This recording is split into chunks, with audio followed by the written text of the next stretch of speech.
Bonjour à toutes et à tous, je suis Catherine Muller et je vous souhaite la bienvenue pour cette 6e édition du Forum FLE, édition placée sous le signe des arts, comme une façon pour nous de célébrer la réouverture tant attendue des lieux culturels.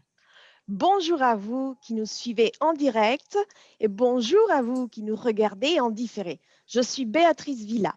Bienvenue dans ce Forum FLE. Nous sommes très heureuses de vous accueillir. Oui, c'est un grand plaisir pour nous d'ouvrir à ce Forum FLE. Merci à vous d'avoir été si nombreux à vous inscrire. Nous avons dépassé la barre des 500 inscrits, 530 inscriptions au total ce matin, ce qui nous a fait très plaisir. Nous avons tenu à vous proposer une carte du monde pour mettre en évidence la diversité des lieux où vous vous trouvez. Un point apparaît pour chaque ville que vous avez renseignée. Donc, vous devriez toutes et tous vous retrouver sur cette carte.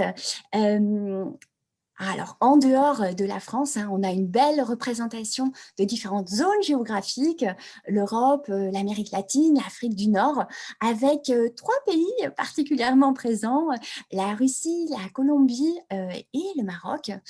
Vous êtes sur différents fuseaux horaires et pour certains, il va être très difficile d'être connecté pendant la totalité de la journée, même si certains vont apparemment braver le sommeil. On a des personnes inscrites en Colombie pour l'ouverture alors qu'il est actuellement 2h30 du matin.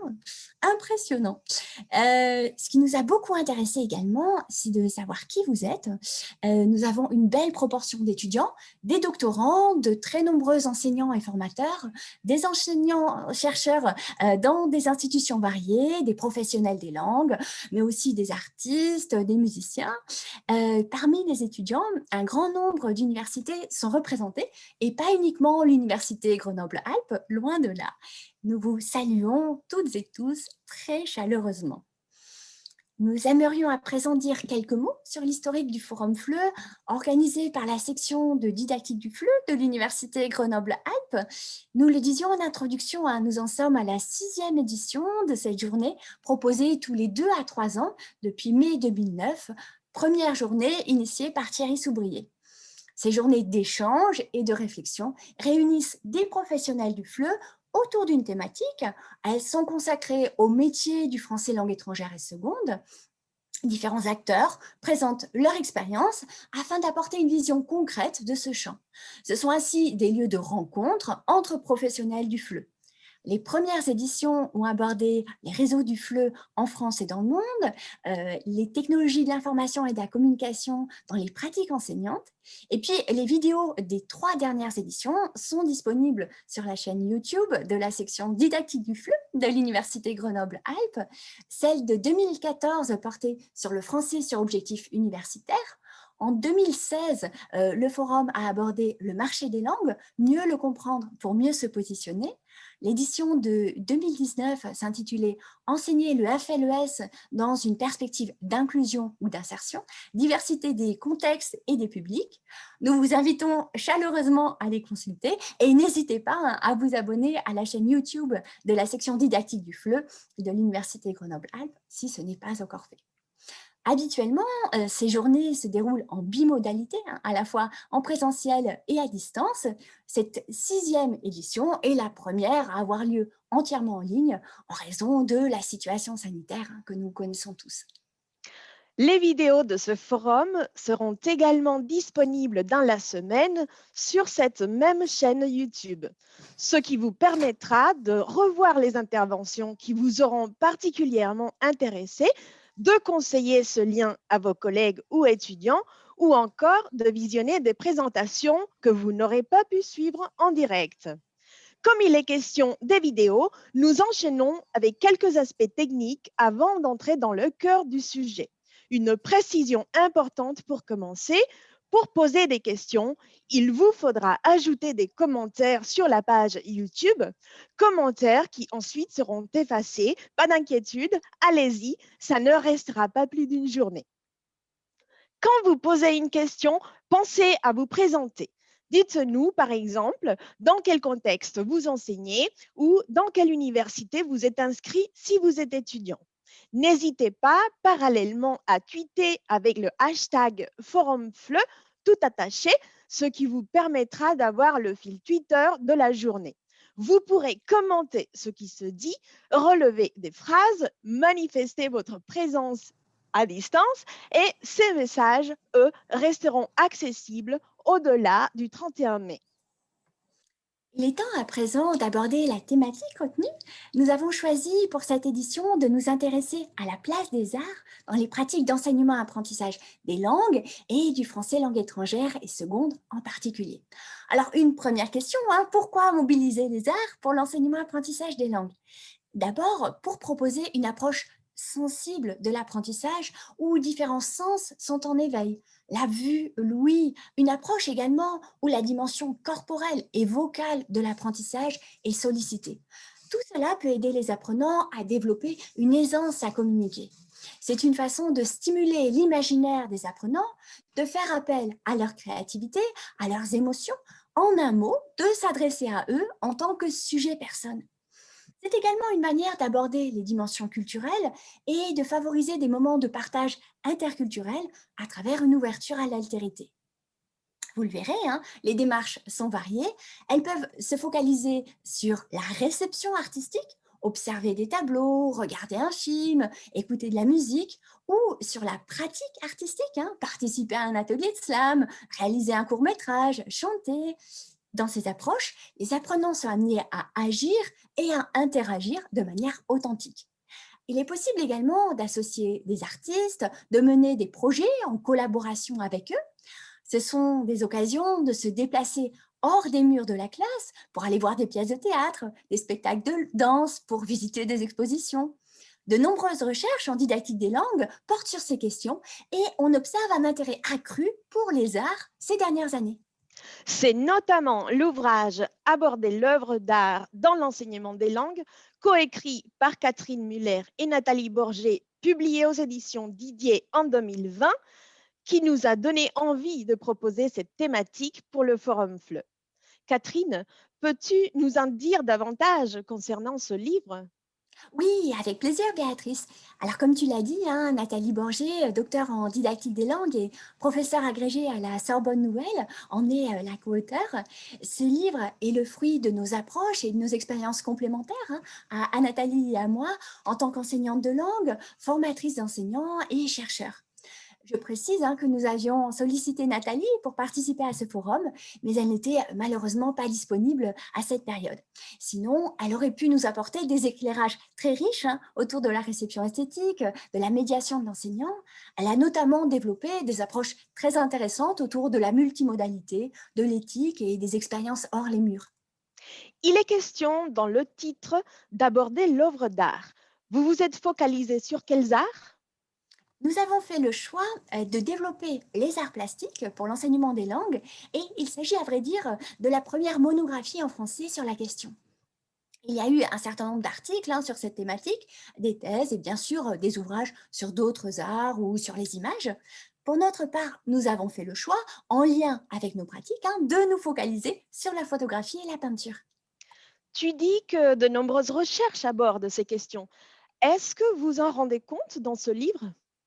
Oui, tout à fait. Il nous a semblé d'abord important de présenter un état des lieux des recherches autour de l'image, des œuvres d'art et des pratiques artistiques en didactique des langues, en incluant la didactique du français langue maternelle. Nous avons tenu à mettre en évidence la vitalité des recherches autour de la créativité et de l'approche sensible dans les pratiques enseignantes. Nous nous référons également à divers travaux tout au long des chapitres. Tu parles des chapitres. Pourrais-tu nous en dire davantage sur les différents aspects que vous développez? Mmh. Alors, à vrai dire, nous nous sommes répartis la rédaction des différents chapitres en fonction de nos intérêts. Nathalie Borger s'est intéressée au développement de la dimension esthétique en classe de langue, à l'esthétique de la relation, aux dimensions multimodales, à l'activité de médiation. Elle vous en parlerait mieux que moi. Et quels sont les aspects que toi, tu as traités pour ta part? J'ai souhaité faire apparaître 4 grandes orientations pour des activités autour d'œuvres d'art en me fondant sur différents travaux en didactique des langues.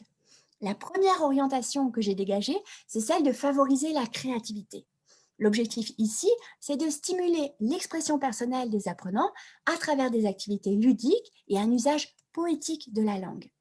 L'approche est différente pour la deuxième orientation, dont l'objectif est de susciter des discussions entre les apprenants à partir d'œuvres d'art. La troisième orientation consiste à sensibiliser les apprenants à la culture visuelle d'une société à travers l'intericonicité, c'est-à-dire le fait que les images renvoient à d'autres images. La dernière orientation vise explicitement une sensibilisation à l'histoire de l'art chez les apprenants, ce qui peut notamment être réalisé à travers des activités ludiques. Ces quatre orientations sont bien entendu complémentaires et il n'y a pas de frontières étanches entre elles. Ce qui importe, c'est bien sûr de s'adapter aux apprenants. Et est-ce que tu as également pu analyser de telles activités ou est-ce qu'il s'agit essentiellement de propositions? Parallèlement à ces propositions d'orientation, nous avons effectivement tenu à procéder à l'analyse d'activités. J'ai notamment développé les dimensions interculturelles impliquées, en quoi la réception d'œuvres d'art en classe de langue peut-elle favoriser un processus de réflexion interculturelle. C'est à nouveau ici que la notion d'intericonicité peut être utile. Lorsque nous contemplons une œuvre ou une image, elle nous évoque très souvent d'autres œuvres ou d'autres images du fait de notre mémoire visuelle. Ce qui est intéressant, c'est la circulation entre les cultures. Les apprenants ne se réfèrent pas uniquement à des univers qui correspondraient à leur groupe d'appartenance, et on a des moments d'échange interculturels riches où les participants jouent le rôle d'intermédiaires culturels et font découvrir leurs références aux autres. Et en ce qui concerne les pratiques de classe, qu'as-tu pu observer? Ce qui me semble très intéressant en termes interactionnels, c'est que les photographies ou les tableaux créent des enjeux communicationnels, des possibilités pour les participants de se dire, notamment à travers des créations fictionnelles.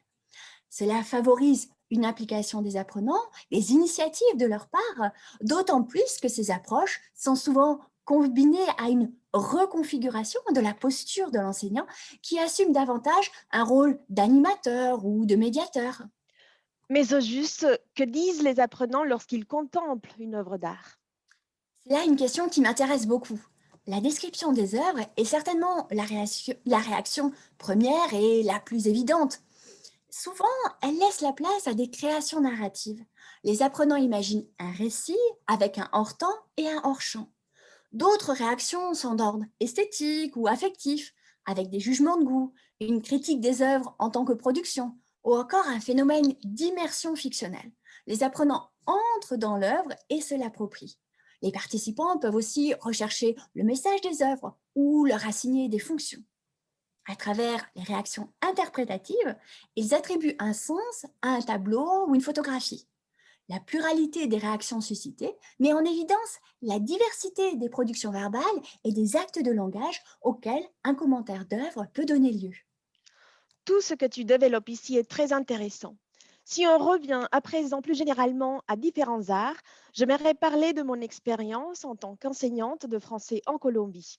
Il m'est arrivé, par exemple, de vouloir travailler autour d'une activité artistique comme le théâtre ou la musique, mais je n'ai jamais vraiment osé le faire de peur que mon cours soit perçu comme un espace uniquement ludique ou peut-être pas très sérieux. Comment peut-on proposer des activités artistiques et avoir l'impression de travailler et réussir à faire progresser les apprenants dans la langue cible? Tu as raison, Béatrice, c'est une appréhension que peuvent avoir de nombreux participants et je la comprends tout à fait. Faire du théâtre ou de la musique pourrait apparaître comme un divertissement, une distraction intéressante quand on a le temps, mais pas un programme à tenir. En réalité, il est tout à fait possible de faire progresser véritablement les apprenants à travers ces activités. En fin de matinée, Emma Baillo va précisément montrer les apports linguistiques, culturels et interculturels du cinéma. Un sentiment totalement à l'opposé de l'idée de divertissement est celui de l'ennui.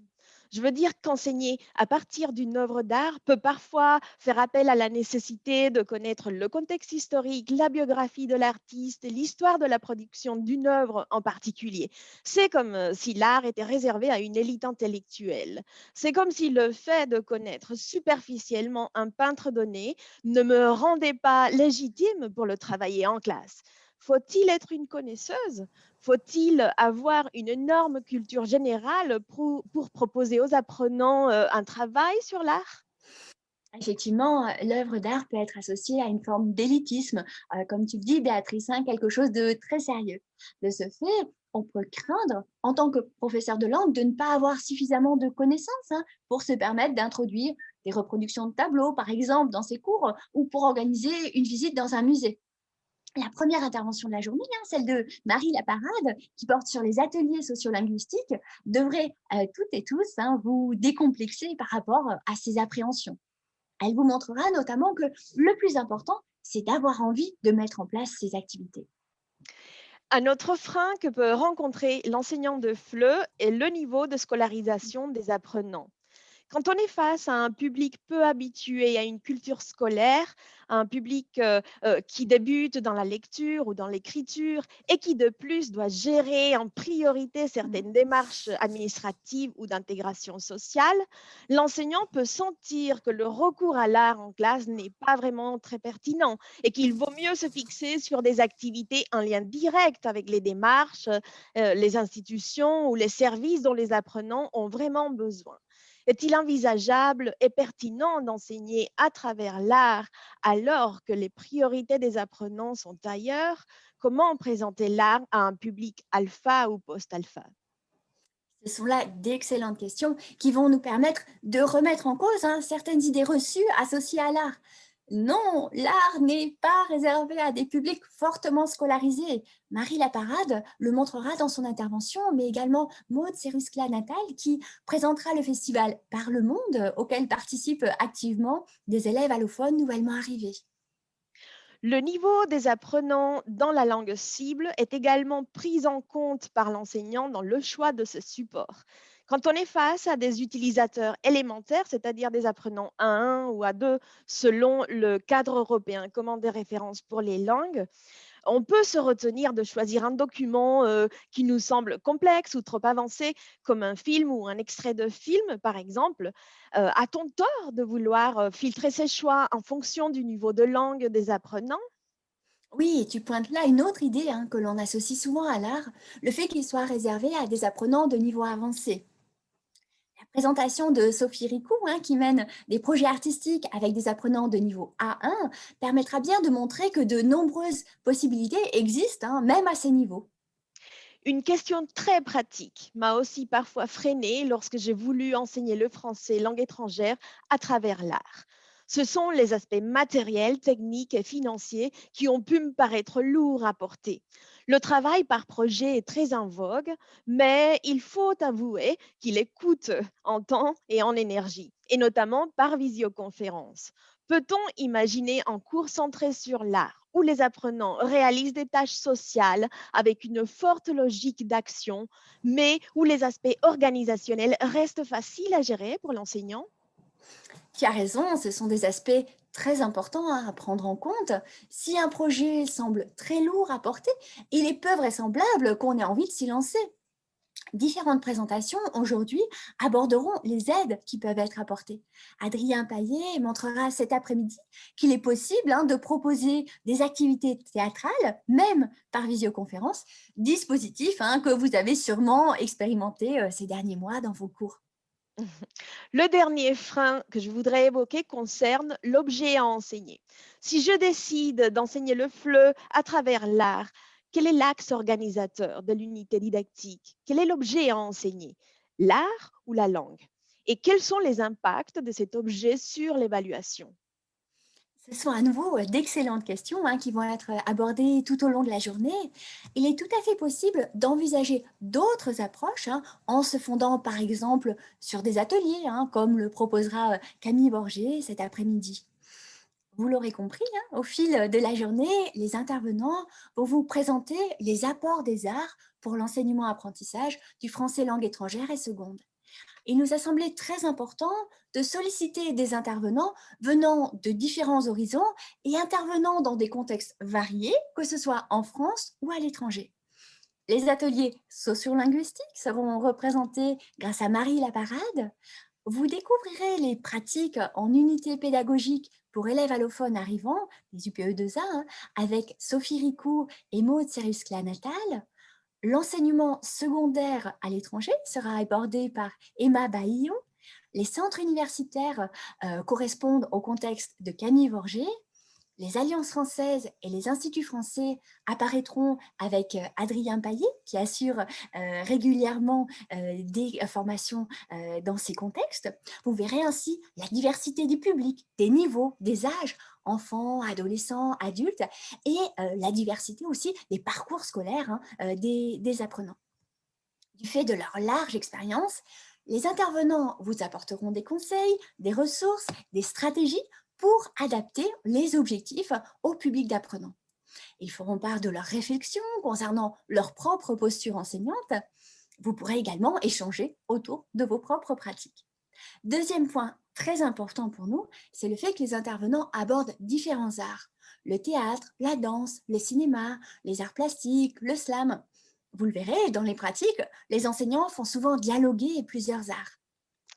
Tel que nous avons pensé le programme, les arts visuels seront à l'honneur le matin et les arts de la scène seront davantage abordés l'après-midi. Mais vous verrez que plusieurs communications se focaliseront sur plusieurs arts. Les interventions dureront 25 minutes, suivies de 15 minutes d'échange avec vous. Vous aurez 5 minutes pour vous dégourdir les jambes entre chaque intervention. Merci aux intervenants de bien respecter la durée des échanges, car certaines personnes se sont inscrites pour des communications en particulier et il est donc très important que nous restions sur les horaires prévus. La clôture sera assurée par Christian Olivier, que nous remercions vivement pour avoir accepté de relever ce défi à l'issue de la journée. Un grand merci à tous les intervenants pour leur si bel enthousiasme à participer au Forum FLE et pour la générosité avec laquelle ils ont accepté de nous faire découvrir leurs pratiques. Merci à toute l'équipe d'organisation, Béatrice Villa, attachée temporaire d'enseignement et de recherche, à la section didactique du FLE, qui s'est impliquée avec une grande ferveur dans l'organisation du Forum FLE. Tatiana Alexandrova, responsable de la section didactique du FLE, qui a participé activement à la préparation de la journée, malgré son emploi du temps très chargé, et qui va prendre la parole à 10 heures pour la présentation de la première intervention. Un grand merci à Thierry Soubrier, responsable du master didactique des langues, qui a assuré un rôle essentiel dans l'organisation du Forum FLE, notamment pour les aspects techniques, mais pas uniquement, et dont vous avez pu admirer les talents d'artiste visuel avec sa présentation tout simplement géniale sur Genially. Nous tenons également à adresser nos remerciements très chaleureux au service de la DAPI, Direction d'appui à la pédagogie et à l'innovation de l'Université Grenoble-Alpes, pour tout le soutien technique apporté et sans lequel la mise en place de ces modalités n'aurait pas été possible. Tous nos remerciements vont en particulier à Benjamin Serventon, assistantis, Baptiste Gire, assistant ingénieur, et Yanis Lamar, ingénieur audiovisuel. Nous vous souhaitons une très belle journée, riche en échanges, en partage de connaissances et de réflexions. Nous formulons le vœu que ce forum soit une source d'inspiration pour vous. Nous rappelons aux personnes qui viennent de se connecter que les questions seront à poser directement sur la page YouTube.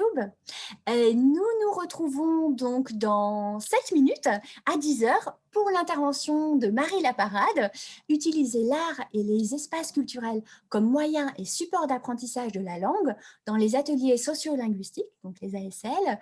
Donc 7 minutes, le temps pour vous de prendre un petit café, un bon thé, de vous dégourdir les jambes et on vous dit à très vite. Bonne journée!